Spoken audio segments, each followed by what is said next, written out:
Today I have the distinct pleasure to chat with Dana Brownlee, President and founder of Professionalism Matters. Dana's client list includes the Center for Disease Control, the Environment Protection Agency, Emory Professional Learning Georgia Power Company, Learning Tree International, and many others. She has taught throughout the US as well as in Canada and the UK. Dana holds a PMP as well as a Bachelor's of Science, Bachelor of Industrial Engineering from Georgia Tech, and a Master's of Business Administration from Emory University. Once you're there, you know what's next. Listening to people who can be difficult to deal with, like the rambler, the multitasker, the dominator. Dana Brownlee is the president of Professionalism Matters, and she's here to give us some techniques for managing difficult meeting personalities. You're exactly right. And actually, it's funny. In my training class, when I'm teaching people how to prepare for their meetings, I tell them to ask the who, what, why, where, and when. But I say ask the why question first. Because if you really can't convince yourself that you really do need to have a meeting, you don't need to have it.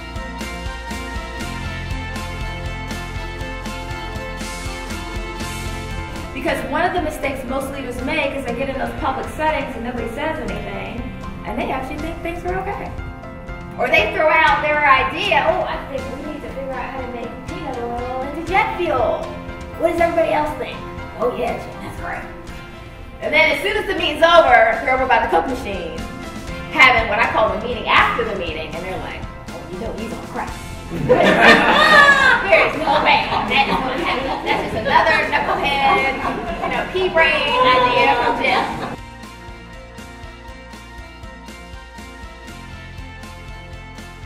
How do you figure that out? How do you figure out what is each person's preferred communication mode?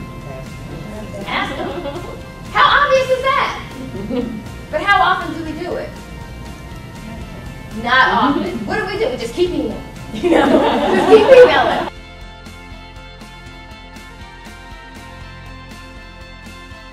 Well, we're back with Dana Brownlee, and her background is just so extraordinary. But yet, with your extraordinary background, working for big companies, now you've got to go out and you are the company. What surprised you in this process? You knew what you were delivering. You knew your service because you were doing the same thing at IBM. You're just going to do it yourself. We literally had like a little badge.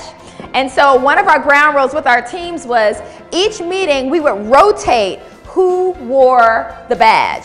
And whoever's turn it was for that meeting, their job was literally just to raise their hand anytime they felt like we were off topic or we're spending way too much time on something or we're rambling.